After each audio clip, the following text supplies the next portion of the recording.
welcome to the bonus episode of the TENERIFE Pod, sponsored by BGR Solutions. I'm Jenny T, your host.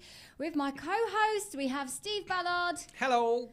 And the Adonis, that is Chris Elkington. Hello. Wow. How are you guys? You all right? Good. You Yeah. had a good weekend? Good. Yeah, really good. Did you? You've been. What Have you been done doing? much the weekend? Yeah. Chris, what did you Looks get? like you've been painted by the sun. Well, I have been What's sun-kissed. My weekend has been dominated by, I for scientific reasons, had Sure. my spray tan and hantavirus, Hondius cruise ship. So apart from that, that's been my whole weekend, Jen. You haven't had hantavirus because No. I was going to say. I'm going. Wait a sec. No, you look good. Well, tell us about your experience. Obviously, we know we've been talking about this on the pod for a while. You finally had it done. I think it looks good. I think you look great. Well, I must be honest, it was very pleasant. It's a very pleasant process. I'm going to take these headphones off today. It was a very pleasant process. And I've got to say thank you to the girls at Vanity House, Yeah. particularly Pamela, Okay. who is the Pamela. one who had the pleasure of standing there, Steve, with her, her insect sprayer thing. was it? You know when you saw the medical people disinfecting people? Yes. That's what it was like. It was brilliant. And yes, so I was there in my paper pants. Paper pants. In Did fact, you put That's them on going to the be a right hashtag way now. round? yes, I put them on the right way around. I'd actually like to say that is the most naked I've been in front of somebody that I don't know since I was a stripper, so which was 30 years Sorry. ago. So Do we need to touch on this? Let's Should not we go just there. skip by Yeah, it? keep Okay. going, keep going. move on. Okay. And go on. But as a first timer for doing this, how did it feel? Like, what's the sensation? Tell us, having It was never fun. had one myself. It was fun. I understand why people get it done, because obviously, it's that instant tan thing, and particularly if people are getting married or engaged or The special tan lines events and and things. pardon. You're in the tan lines. Yeah, and things. exactly. Nothing apart from a very small little area where Where the paper my pants. moderates were covered, and it was great fun. On Saturday, I was definitely glowing because apparently, like nearly everybody on the first time, you sort of look at it and go, okay, and they say, "Would you like it darker?" Yep. Spray me up. Give me more. I want to be Ross from Friends. Absolutely. And basically, I was proper glowing. Yeah. I was really glowing. And I kind of looked at it and thought, what? What have I done? No. And you can't do anything for the next 4 or 6 hours. But then afterwards, you sort of have a shower, and obviously the excess kind of washes away. That's the settles, bit I that guess. breaks my heart because I actually like the bit when it's too much. I'm like, yeah, come on, I look amazing. And then when you actually have to have that shower to wash the excess off, I'm like, no, watching it all go down the drain. But I only went to the gym for the first time this morning. I didn't go yesterday because I was at the Grenadier Port, which we'll talk about in a bit. But I was worried that obviously from sweating at the gym it was going to become streaky, or from being in the spa. But no, it's kind of settled down, and I Yeah. like it. I feel healthier. Yeah. I quite like it. Do you keep it's not. catching a glimpse of yourself in the mirror? Like, hello, Well, handsome. Everything was more defined. Now that's positive because I've been going to the gym, and negative because I'm 55. So obviously, because obviously you've got a few more creases and lines and things. So you sort of, open your hands, and it's like, oh, I've got massive white bits there. But no, I feel great, thank you. In fact, Steve, I bought you a present. Oh, God. No, honestly, I bought you a present. So If he gets a voucher for a spray tan, I'm going to be fuming. No.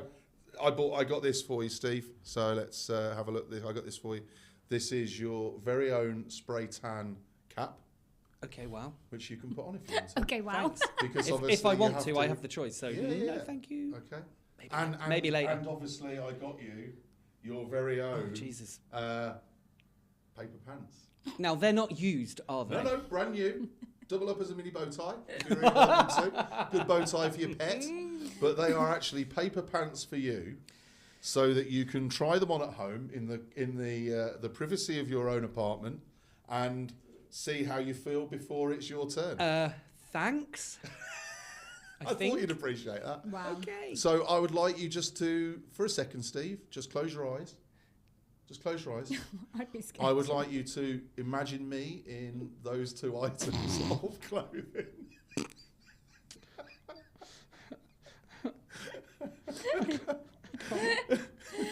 Do you know, in my head, I'm never going to close. And you're going like this.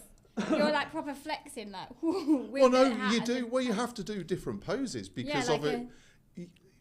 What's that? Like the. You've got to do that with your arms, like David Brent, and then you've got to open your legs and get your inner thighs. Oh my David god! Brent. Oh my god! Do you know what? To get all your underarms and everything. As I say, it's the most intimate since I've been since I used to take my clothes off for a living, which was a long time ago. So would you have it done again? Would you go again? I think the only thing it lacks is, you know, when you've been sunbathing, you get that nice feeling of the warmth on your bones. Yeah. Obviously, this one is sort of, you walk in, half an hour later you walk out and you're like tanned, which is great. You just don't feel like you've put the effort in, mate. Well, yeah, you do. Or getting the actual dose of vitamin D that will come from sitting in the sun. Thanks, that's Dr. the Steve. actual. So what they should do is give you an injection of vitamin D and do the spray tan. You and then can get like tanning injections. Do you know what? I probably would get it done again. Yes, it was great value. It's €32. Yeah. And you know, I booked in, went up. It's in a great little location in Balcon Atlantico, lovely people, and I was really happy with it. All in all, a good experience. So you'd recommend? And I had I'd had some good compliments this morning, but I would have felt, I think I said to you before, I would have felt weird going to the gym on yesterday, sort of seeing people on Saturday as Pasty Pete, Jen. And then obviously within 24 hours, bronzed Adonis because you can't really tell, but on my arms and stuff, it's far more, and legs and torso and whatever, it's far more defined. For some reason, I'm looking on the camera now, it's a bit less on my face. But we can confirm, Chris, that you do have that. That you do look tanned. You do look more tanned than you did. Thank you very last much. one. So yeah, it was great. Thanks, Jen. Good. I'm glad you've experienced the spray tan. I feel like you're the only person left to experience it. Which I won't. You're not going to use the paper pants? No. And I also may never close my eyes ever again. Great. What about your weekend, Jen? What were you up to? I slapped on the Mercadona tinted moisturiser you said you were going because I had a night out. I went out, guys. I went wild with the girls. I went to Craig David in Santa Cruz. It was so fun. Did he tell you what he was doing all week? All week. I think yesterday was just What chilling. did he do on Monday? I was going to say he was Was chilling it on Tuesday? I met a girl on Monday, actually. It wasn't you, was it?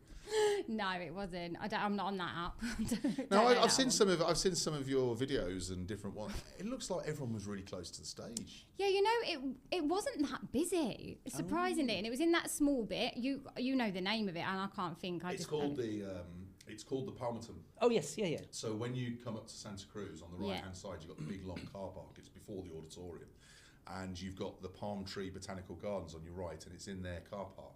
So that's whenever you see anything advertised these days for the Palmerton, it's where Sting's going to be and various others. Then that's where it is. So the 90s festival, when we went to it, was supposed to be there 2 years ago. Right. And because they sold loads of tickets, was moved to the docks. But last year, November, wasn't it? It was at that place because they'd only sold half the tickets. So I think the capacity there is less than 10,000. It's about 8,500. So well, I couldn't tell you the exact number that were there, but so it all. I think doors opened at like 5. We got up to Santa Cruz about 5. We were going to go get some dinner, get some drinks. Because it was a festival rather than Craig David concert, wasn't it? R&B Nation. Okay. There wasn't that much in the way of like DJs though. Like when we got there, we heard like the music. We were like, oh, and you know what? We ended up just going in early because we were like, these are great tunes. Like this is just a bit of. So was there the racks on? There was a couple of DJs, but again, just playing. There wasn't any like really singers or anything. It was the main event was the man himself, Craig David, and he came on about 9ish for a couple of hours. He did okay. Yeah. So overall, you said Craig David was really good. Yeah. But overall, as an event, was it good, or was it just a little bit of a not anticlimax, but it was. Because obviously, normally at the festivals, it's bang, bang, bang, bang, bang. Yeah, isn't it? I wouldn't say it was an R&B event that perhaps I would have expected. Craig David himself was great, and the DJs, the tunes they were playing, like I said, were good because they were very nostalgic. You could tell the kind of like crowd that it was basically all millennials just living our best life. All women in the 40s. Yeah, well, no, there was a lot of men there as well. I wore a bandana. And you wore a bandana? I wore a bandana. Wow. And I mean, come on, the 90s, because I had it in my head. I just wanted to wear a bandana. And I sent my friends a picture and I was like, can I pull this off or do I look like a dickhead? And they were all like, wear it. You can pull it off. Yeah. Basically, you look like a dickhead, but Jenny, that's just you, hon.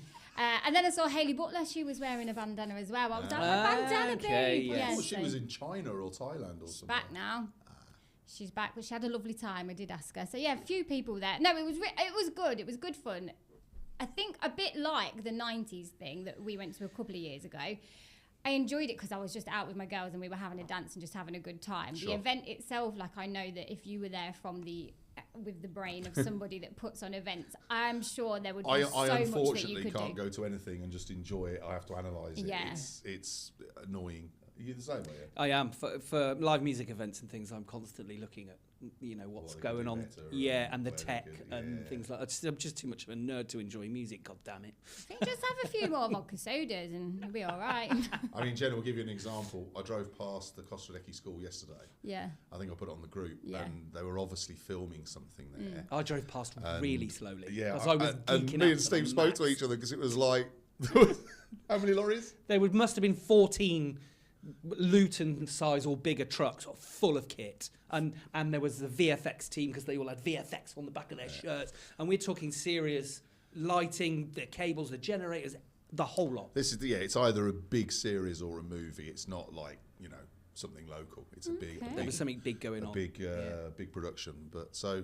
Unfortunately, it's that sort of thing that you kind of look at it and go, yeah, the band were good, but I tell you what, weren't there confetti cannons amazing? We did the same at Coldplay. We did. Really? We were stood next to them, so we were like, look at the size of that. And when the confetti happened, we were like giving the guy who was feeding the confetti cannon more confetti. We were like, yes, mate. And you were like fanboying over him rather than Coldplay. He was there with his headset on, and we were going, yeah. Nerds. You had a good weekend anyway, Steve. To be honest with you, I did because some friends of mine were over staying somewhere else and having a holiday and stuff. So I joined them for dinner Friday night, which was really nice. Went to see Shelley. You had a bit of a touristy. Yeah, I did. Nice. And I went to Mustang Sally's, which was nice, and Shelley was brilliant as always. A few cocktails in Luma, which was nice as well. And then Saturday, obviously doing other stuff and a bit of work. And then on Sunday, I took them back to the airport. Very interesting because the press were all over the airport on the approach. There was cameras everywhere, everybody in high-vis jackets. What's really interesting, I know you're going to go on to it in a second, but do you remember the first pod we ever did? Mm-hmm. We talked about COVID. Yeah. We talked about that secret. Yeah. That's where they were taking. Yeah. Because everyone was kicking off in the comments going, oh, you're going to send them through the airport. And I was like, I know exactly where they're going. Because I'd been there to that Tell me about it. I had to address a couple of the comments. You did. Shall we get on to this? Then? We're going to get a stinger. I've got my stinger finger ready. Let's do it. So, like you said to Steve, the airport, I had a friend that I was at Craig David with, and on the Sunday she was working at the airport. She works for Jet2. Her name's Danielle, and she was like, girls, this is so weird. I'm going into work. There's Guardia Civil everywhere. There's people in the suits. Like, it's just so bizarre. And we were all like, oh, my God, stay safe. Just be careful. She's like, I'm nowhere near it. Don't worry. Like, there's nothing for me to worry about. It just feels weird. So, yeah, you've had a bit of a weekend of it, haven't you, Chris? I've seen your videos. Well, yeah, I mean, obviously, when there's a big situation like this, we have to address it at the Canarian Weekly, and we have to cover it. So I've been writing about it, obviously, since it started, and been updating, obviously, as to whether or not it's coming here, whether or not the government want it to. And I tell you what, Fernando Clavijo has come out of this really badly. Yeah. Who's the Canary Islands president? He was obviously the one saying, we don't want it coming here. It's not coming here. It's not docking. Yeah, it's not entering the port. Banned, Wasn't he accused of being a flat earther in some some circles? Well, he's been accused of a lot of things. But cut a long story short, and a lot of people obviously saw the sides of him saying no, but didn't see the sides of the fact that, as we discussed the other day, what happens in a humanitarian or medical emergency, nearest port, etc. The fact that he was overruled by the WHO, by the EU, and by, obviously, Pedro Sanchez, the central government, quite rightly. Yeah. But he tried to defend the boat entering the port because he was concerned about rodents leaving the boat, swimming across and getting on the dock. But what he actually did was he put it into ChatGPT, copied and pasted it, and this is what he sent to the Ministry of Health and the WHO as his defence for it not entering the port. Not docking, being anchored within the port. And unfortunately, ChatGPT isn't always right. No. And they just, he made himself look really stupid. To the extent that if this was in the UK, we'd all be saying, he's going to have to step down. He's not going to be around and all the rest of it. He has someone to like proofread and. Well, you'd think so, wouldn't you? But this is what he sent, and obviously they returned it with the factual document.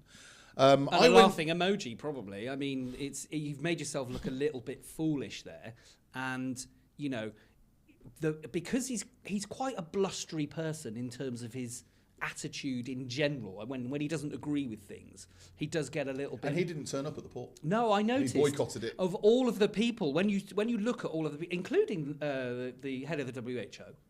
Was here. Was here. And Sir Alex Ellis, the British ambassador, he flew over. Really? Yeah, met That him. to me says a lot about the seriousness of how they're taking it. Because you can imagine, right, we're doing this, and then nobody Leaving from to it, yeah. And people don't realise it wasn't. I mean, the SCS, which is the Canarian Health Service, like the NHS, were there in case they were needed.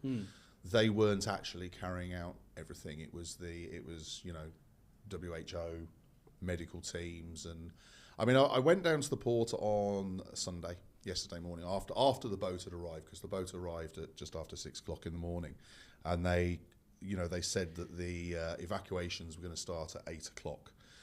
Actually, at 8 o'clock, what happened is the first team went onto the boat, which was a mental health department or staff who were there to speak to everyone, assist them, make sure everyone was all right before they started moving them to repatriate them. And we were given a time scale because basically they said, look, the first people are going to come off the boat round about 9:30. Then the first bubble bus, they called it, which was a military bus. They were lined with plastic inside and had obviously separators for each person and so on. And we had till about 11 o'clock. And they said after that time, you have to make a decision whether or not you are staying here for the day or you are leaving. Wow. It wasn't in and out access. You know, you really had to make a decision. Now, I decided not to stay all day because mostly, I mean, I've been doing a lot of stuff like this over the years, and it's generally a lot of the same people. You know, which is nice. You bump into a lot of the same presenters, TV presenters, and so on and so forth. Sky had a team down there, New York Times, Japan, or from all over the world. As I said, the British ambassador to Spain had flown over from Madrid. He literally had a flying visit in and out. And to be honest with you, most of it is getting obviously official photos, TV footage, video footage, and maybe the odd link up. From our point of view, we can actually get updates quicker by not being there, because it's not as though you've got a corner where you can set up and get your laptop out and get ready to update stuff. Obviously, you've got all the press conferences or different things, you know, with Monica Garcia, who's the Minister of Health, with Angel Victor Torres, Angel Victor Torres is a really good guy. He was the president of the Canaries during COVID. All right, Clavico was actually the president before COVID, and after COVID came back in. I think a lot of people had a tough deal during COVID. Can you imagine? It was like the job you wanted all your political career. You get put in, and then at that point, it was a lose-lose situation, wasn't it? And he's the Minister of Territorial Policy, which means that obviously in any sort of overseas situation, he's the one who gives all the press conferences and acts on behalf of the government. So he was there, and he was in every press conference as well. But obviously, you know, they're in Spanish, so we're not going to broadcast them, and obviously we need to translate them and so on and so forth. So, you know, I after being down there initially, seeing how it's set up, where the Guardia Civil was set up, where the UME was set up, where the medical teams, where all the different tents, where the boats were going to be transferring people to, where they were disinfecting everyone in preparation. It was a proper full-scale military operation. Yeah. And obviously the press, I mean, I did a video the other day addressing some of the situation and saying I was going to be down there, and people were like, why would you put yourself at risk going anywhere near it? And it's like, well, as the press, you're not near it. You are obviously a distance away. There is a perimeter and there is a press area looking across the port. Because let's be honest, most people have got decent cameras or video cameras for TV cameras with lenses and stuff. So there was no danger whatsoever.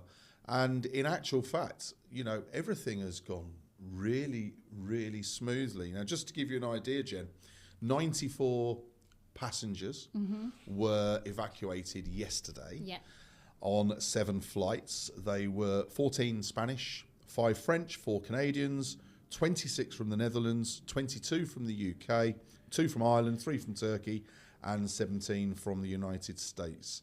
And they left on coordinated military or medical flights, especially sent over by their countries for these people to get on.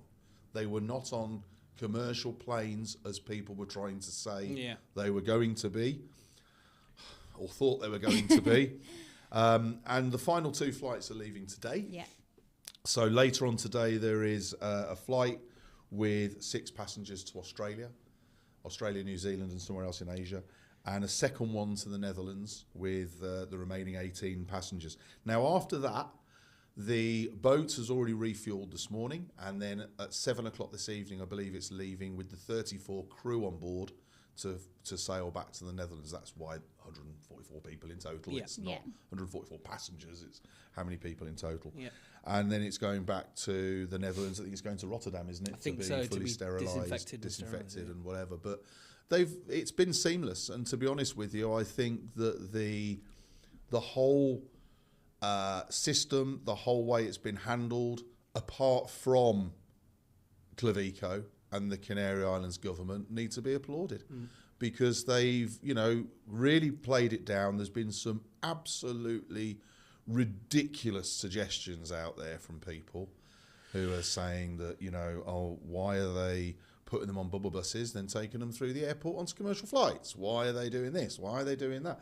My favourite one has been, why hasn't there been people doing videos from the boat? Yeah, why has nobody gone live on Facebook? Well, I don't know. Taking into account, I think you said, Steve, it's about 10 grand a week to go on this, and most of them are in the mid-70s. Some of those tickets were £35,000. And most of the people are over 70. Yes. I don't see too many influencers in their mid-70s with YouTube channels. It's like, really? I can't imagine the passengers on TikTok lives. That's all I'm saying. I do get what you're saying, but I'm intrigued to see the stories of the people that are actually on the boat. Like you just said, the first person that went on is I'm intrigued, and I'm even in. I know 70-year-olds that are very active on social media. Agreed. And agreed. I'm surprised and there was a Brit guy who was doing some stuff with Sky. Yes. Right. All right. But what I'm saying is, for people to turn around and say, I don't understand why there's no one doing videos. That's suspicious. Is why no one's doing. Exactly. Because, as I say, most people who could afford 35 grand a week for a cruise, who are in their 70s, are not bothered about TikTok, Instagram, or YouTube. And actually, if you look at the pictures of disembarkation from the boat and embarkation onto aircraft, there were a few of them with their phones out taking pictures and making, we should keep this for posterity. All I'm saying is there's nothing suspicious in it. No. Right. And that, again, we're talking about shares in tinfoil went up a little bit over the weekend because there was a lot. People, do you know what? There were comments about how much are these crisis actors being paid. Oh, yeah. The accusation that these people on this boat getting on this boat are crisis actors because we're somehow being manipulated I also saw comments asking how much of the press being paid. Yeah, to be part Zeke of this. Neville, for God's sake, Zeke, sort your brain out, mate. How much of the press getting paid? Well, I'll tell you, nothing. In the same as we got paid nothing in COVID. In fact, we got no support, and they're actually taking back all our self-employed support. Yeah. So it's just, I just don't get people these days. What I'll say is this: the amount of people who are turning around and saying this is bullshit. No, what you're fucking writing is bullshit. Yeah. Sort your life out. Again, these people with really strong opinions on things that they don't know about. And the thing is, when you clap back at somebody like that and they're saying, we're being manipulated, it's all a conspiracy. Okay, tell me who and why this conspiracy is happening, and I guarantee you don't get an answer. If you gave me some sort of accredited or somehow provable evidence, I will happily have a conversation with you about maybe there is a conspiracy. But the problem with the conspiracies, that's all it is. You can't back it up with fact. I'm not interested. And when you just get laughing emojis or getting called a sheep, that's not evidence. Give me something back and let's have a discourse about it. Let's have a conversation. Otherwise, you're just wearing a tinfoil hat, mate. You got some stick as well, didn't you? Again, who are you? What do you know? We always do. We always do. I mean, the unqualified of Facebook accusing you of being unqualified. Well, no, but I understand why that happens, because obviously there are so many people out there now doing videos and stuff with their opinions, whereas we're not doing opinions, we're reporting the news. Yeah. I'm not doing it as me. I'm doing it as Canarian Weekly. Yeah. We are an official news outlet here in the Canary Islands and have been. Next year's 30 years of the Canarian Weekly. We haven't owned it since then. We bought it in 2003. So, we've only had the Canarian Weekly for 23 years. That's all. Yeah. That short space of time. So, but, I mean, somebody put, what does this four-eyed prick know? Glorified tourist. Another glorified tourist giving his opinion. No, I'm not giving my opinion. We're telling you what is happening. Now, we don't have to tell you what's happening, but if you don't know what's happening, you can't make an educated, you can't draw an educated view. But unfortunately, they still don't draw an educated view. Yeah. And again, the amount of people who are commenting just on the headline without listening to it or reading it or anything, I just worry about people's lack of intelligence. It's honestly, Ricky Gervais always says about you can't change stupid, Like being dead is the same as being stupid, because when you're dead, you don't realise you're dead. Yeah, and unfortunately, stupid, it's the same thing. Yeah, you can't fix it. Right. Well, thank you for the update. I think we're probably. And by the way, that's just my opinion. Yes, in your opinion. An educated opinion, or I know that Steve, you have something to talk about, a blacklist or something. Let's get on to it. Yes, indeed. This is very interesting because it all stemmed around from last week. Michael O'Leary, CEO of Ryanair, has been vocal, as he always is. He's saying no, publicity's bad publicity, so he's getting himself in the public eye again by suggesting that airports ban alcohol. I agree. Completely. I agree. Now, no, I don't agree. Wait, I'm confused. What's happening? No, because we spoke about this the other day. Yes, and I said maybe they should operate under the same licensing hours or laws as pubs. Yes. Why are they allowed open 24 hours just because they're an airport? Yeah. Because at the end of the day, nobody needs 3 beers at 6 o'clock in the morning before they get on a plane. No, I mean, listen. Okay, so we're going to go there in that respect. We're going to go there. But so that was his first thing. Is that he is claiming that he turns around or he has to divert planes one a day. But also, when you look at the frequency and the amount of flights the UK leaves, departs and arrives in, it's massive. So one a day of Ryanair. Well, yes, one exactly. a day due to people being due to disruptive passengers, not necessarily intoxicated, disruptive in general. But so he's alcohol's the main cause. Is usually the main cause. I'll get onto that in a minute as well. But so that's what his suggestion was. A couple of days after that, Jet2 and EasyJet have come together to lobby the Civil Aviation Authority, that's the authority that's in charge of aircraft and landings and air traffic control within the UK, to come up with a banning list, a blacklist. And they're lobbying that this should be a thing. If you are removed from an aircraft by police or officials for disruptive behaviour or drunkenness on an aircraft, your name will go on a centralised database that says you are banned from Jet2, therefore any other airline who you consider flying with will have access to this list and be able to go, oh, well, he was dumped off a Jet2. Do you agree with this? I do. Why? I do. Because, in my opinion, we've talked about this on the pod, I think, when you were on holiday, is people's behaviour will change with the right punishment. So your ability to never go on holiday in a foreign country on an aircraft ever again is at risk if you're a knobhead. I totally agree. In fact, in my opinion, I think that fines don't work because most people can pay for them. Whereas, can you imagine going into a new relationship with your new partner and them saying, "Oh, brilliant, let's go to so and so." I can't, I'm afraid. I'm not allowed to fly because I'm on the blacklist. And that shame is worth more to people. Yeah. Do you remember the girl? Was it on Jet 2? The girl who tried to open the plane door. And I think she got fined 20 grand and she paid it. Right, yeah. And basically she turned round and said that the naming and shaming affected her much more than the fine. Yeah. Because obviously, she couldn't fly and she was blacklisted. And I totally agree. What do you think, Jem? I do agree. I do, again, because I'm quite a nice person and I've seen I don't think you are. I think it's fake. Yeah.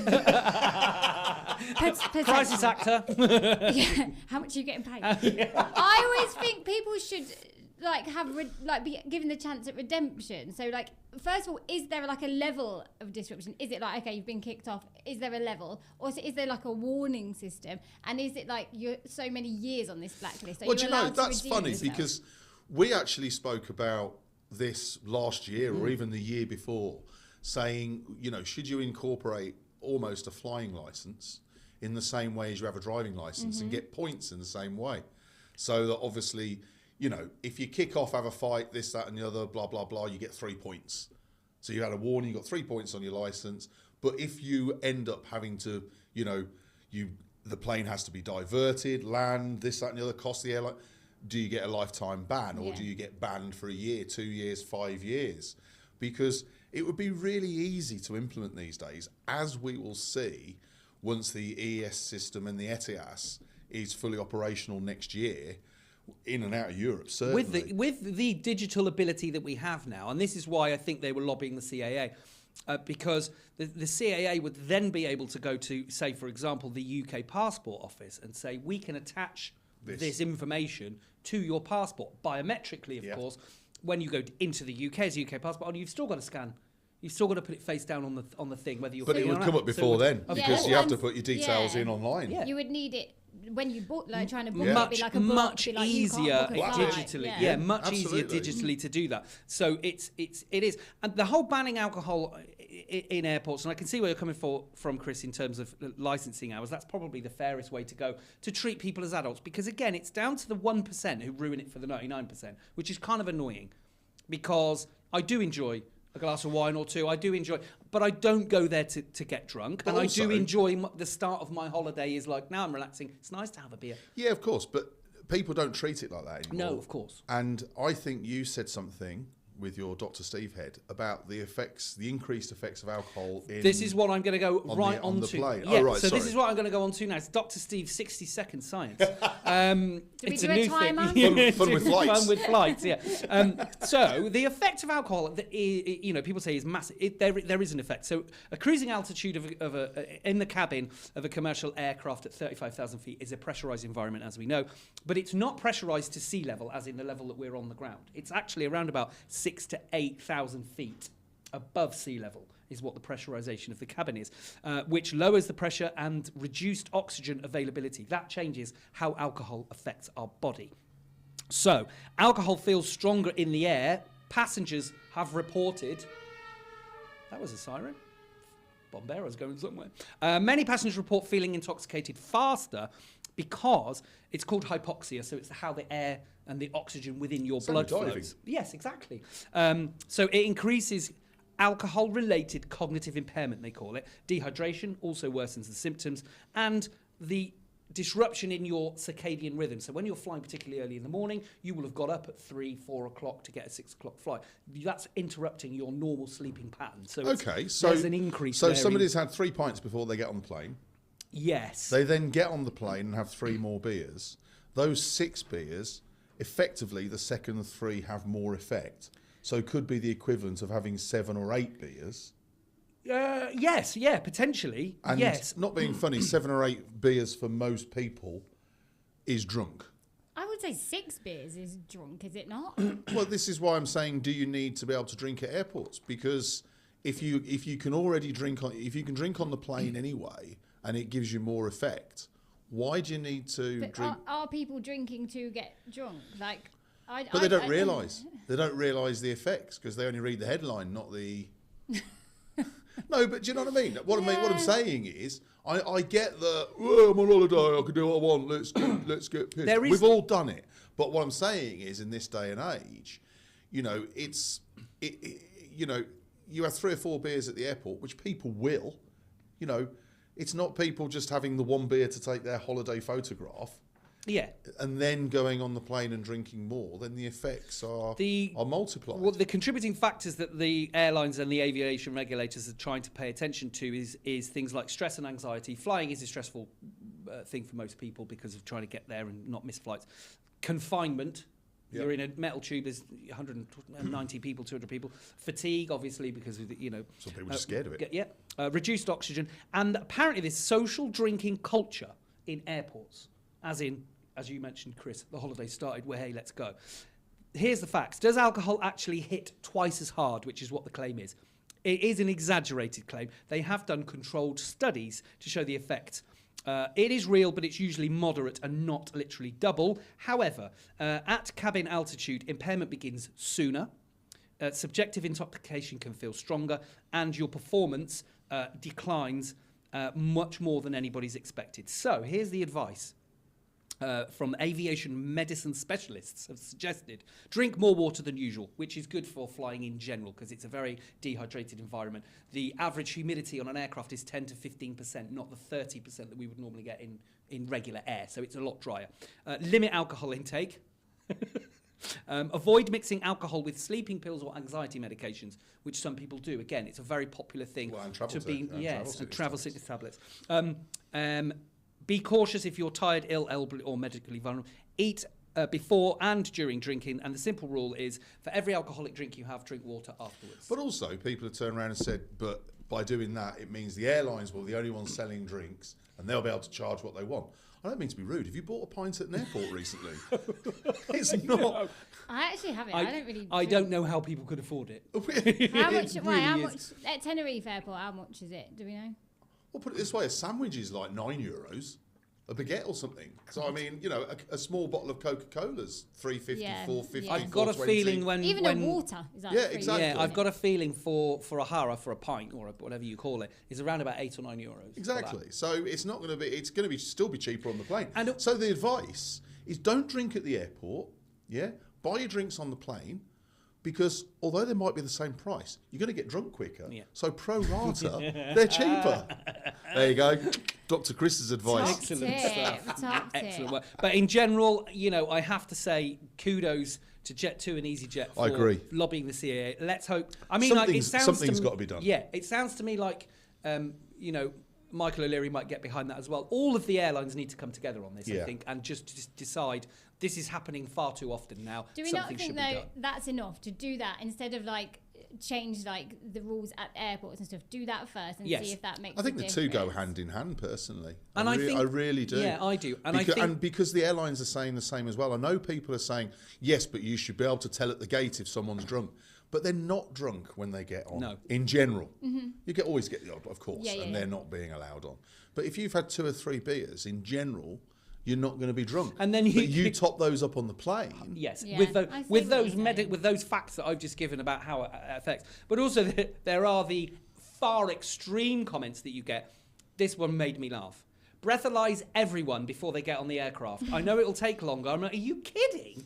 Breathalyzing 200 people plus on every flight? No. And also, listen, treat the adults like adults, treat the idiots like idiots, and ban them if they misbehave. Simple as that. Yeah. I'm not a big drinker. Like when I go to the airport, I'm not bothered about having a drink. I'm not even bothered about a drink on the plane. It doesn't. If I'm driving, I must. Usually I've driven to the airport, so there's no way. But also, I'm very much an early flight person. So I once went to Madrid to go to my parents' house via Madrid, and it was a really early flight from the north. So I'd already got up super early. I'd driven an hour to get to the north airport. The only thing I wanted at that point in the morning was coffee. I can't think of anything worse having a beer at 6 o'clock in the morning. Honestly, You know, I but really if- can't. listen, if people- Unless I'm still out from the night before. Yeah. That's Well, different. yes. Maybe it would take the peer pressure away. Like, you know, as well, like if you go on a stag or hen party, there might be that sort of element of peer pressure. Oh, I've got to have like a gin and 100%. tonic. And if they can't, maybe it's good. Yeah. Interesting. Let us know your thoughts in the comments. As always, we'd love to hear from you. Speaking of comments, can we talk about a yes or no?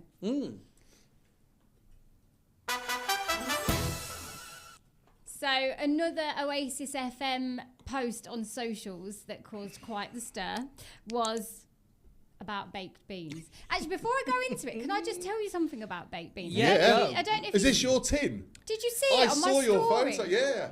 Yeah. And do you know what's annoyed me most? You know, after the last pod, and I was raving about Mercadona. You were giving them the I big was like, one. You their were saying how moisturiser, everything What's the full amazing. story? What's the full story?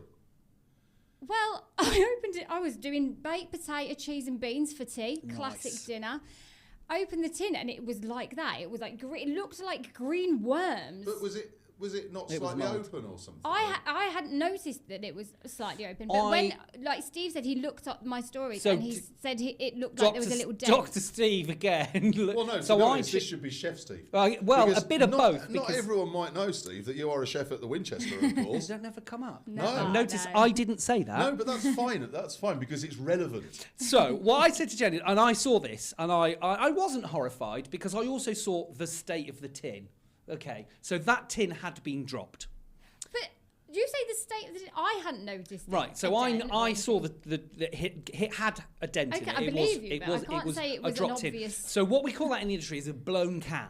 So there's two types of cans. There's the ones that you've got with Heinz with the ring pull, Yeah. and there's the ones you have to open with a tin opener. Okay, it's harder to damage tins that are sealed on both ends, and you have to open with a tin opener. However, But the you don't ones get that those anymore, do you? you still do. There's still quite a few companies that They're are all still ring doing pulls that. When was the last So- time you used a?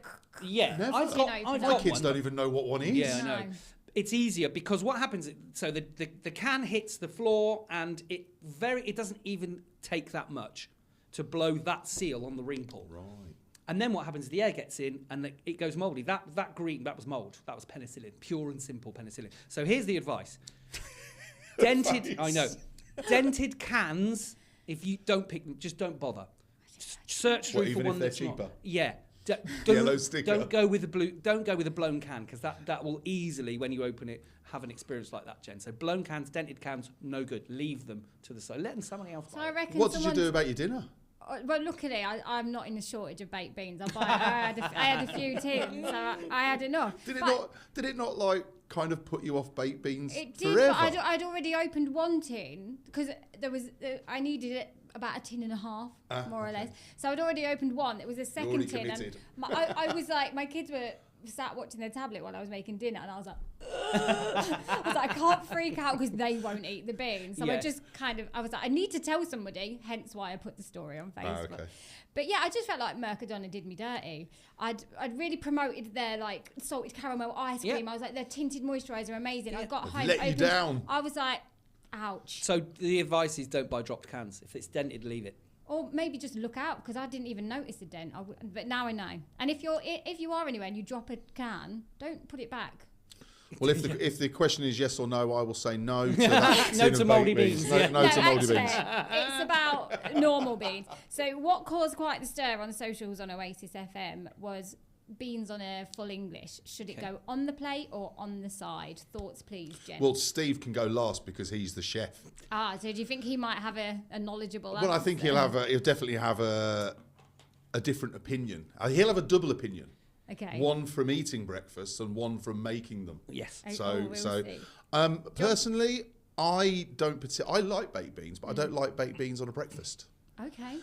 Because I don't like everything getting covered in tomato sauce and all the rest of it. So I would always say in a bowl separately, so that I can, if I want to pour them on, I can. If I want to pour them on my toast, I will. Yeah. If I want to spoon them or dip in, I will. Do you feel like you'd get less beans though if it was in one of those little side I don't dishes? care. I'd be happy to have no beans whatsoever.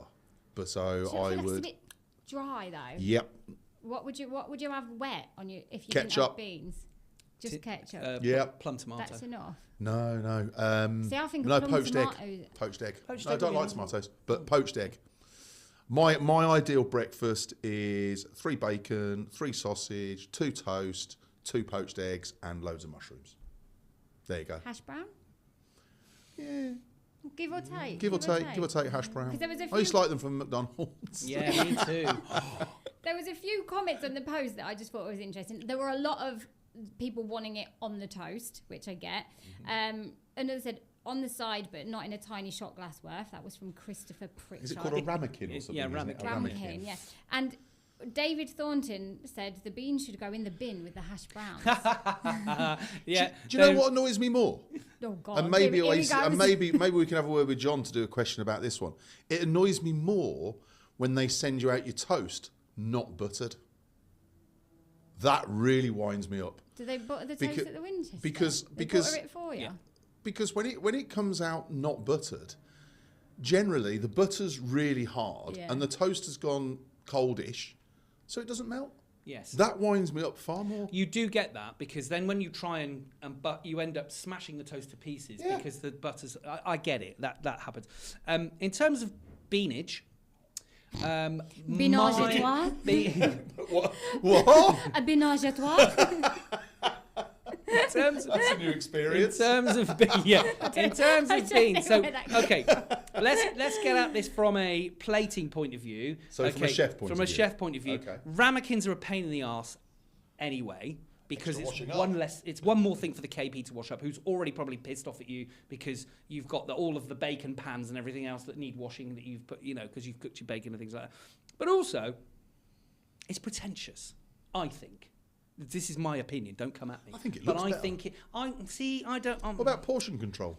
Well, that's what you have portion scoops for. So our portion control at the Winchester is exactly 1 scoop of beans, and it goes on the plate. And I know So there you are, don't have to count them. No, it's 37 beans don't have to flick 'em. exactly. Yeah, no, don't have to flick your beans. No. Wow. How have you turned this Yeah. into a How have you lowered the Sorry, tone so it much? just came- Stripper Something Chris about- Just over came there? in my head. I'm sorry. Oh my god. Stripper Chris has got his tan so on and I- now he's talking about yeah, flicking exactly. beans. So and- listen. That was a long time ago. From the plating point of view, yes, that we as a business we put our, unless you ask for beans on the side, they will come on the plate. I get it. There are people who don't like their food touching, which is okay, weird, but it's a choice. So you're saying I'm weird? Yeah. Okay. But you get that choice. If you don't want beans on the plate, ask us and we'll bean on the side. Okay. Me personally, I love beans and I don't mind where you put them, but I don't want them in a ramekin because it's pretentious. That's my opinion. Well, I'm happy to be a pretentious person. I I'm like them in a probably ramekin. pretentious as well because I would want to choose where I put my beans because Wow, I okay. am that fussy person. You just don't want them green. I do. you Just just don't give want me them them mouldy, that yeah. they're not green. Yeah.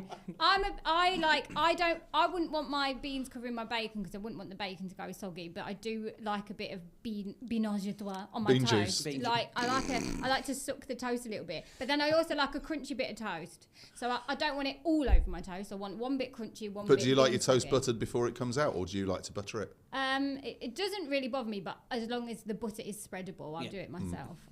But yeah. So what was the general consensus of opinion on the post? Because there was a lot of interaction on that, wasn't And there was more people going in the bin, wasn't there? Like, There was a a lot. lot of hate for There beans. was a lot of on the toast. There was a lot of hate for beans. My mum hates beans, but she's got a really good reason. So my mum was what She you. farts a lot. Well, she did. My mum was, and I shall tell you for why. My mum was one of those £10 poms. So in the what? a £10 pom. So in the 1950s, Australia opened its borders to the English for £10. So you get on a ship, you travel to Australia for a new life for £10, and that's what they did. They 3 weeks travelling to get to Australia. They lived in Australia for many years. Who, your mum did? Yeah. Oh, right. And What's her name? Unfortunately, It's not Sheila, is it? No. Unfortunately, what happened, they came back to the UK because there was not much in the way of work, and they ended up living for at least a year on baked beans. So now my mum cannot even go near baked beans. Really? Absolutely hates the What an things. incredible story. Yeah, That so, and is that was cool. because I always said, "What's wrong with beans, Mum?" And then she told us the story of living on nothing but beans for almost. Because a year. your parents were reps, weren't they? Yeah, they before were. you? Yeah, holiday reps. Yeah, How- they became reps. Actually, they became reps quite late in life because they wanted to travel and they wanted to do different things and they weren't really sure how to do it. And then my dad saw an advertisement for a company that First Choice used to own called Sovereign, which was a 5-star. Yeah, remember that. They weren't reps. He wasn't a rep. They was Sovereign concierge. Oh, So my mum took. Otherwise, a rep.